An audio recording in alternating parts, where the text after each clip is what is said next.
হলো আমরা দেখি যখন কোনো লোক মারা যায় জানাজার নামাজের পরে খাটের চার কোনায় চারজন ধরে নেয়, কিন্তু কথা হলো এই যে 10 কদম হাঁটার পর খাটের কোনা পরিবর্তন করে, এরকম করে 4 বার পরিবর্তন করে 40 কদম হলে স্বাভাবিকভাবে হাঁটে, এটা কতটুকু শরীয়ত সম্মত একটু বিষয় দিলে ভালো হতো।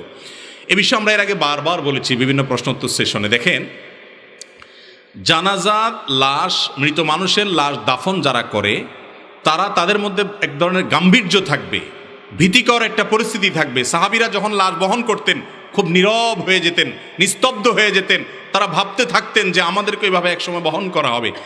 এই 10 কদম পর পর পরিবর্তন করা, গনে গনে এই কদম গোনা এবং আপনার এটাকে পরিবর্তন করার এই যে কাজের মধ্যে আমরা ব্যস্ত থাকি, তাহলে আপনি কল্পনা কখন করবেন মৃত্যু নিয়ে?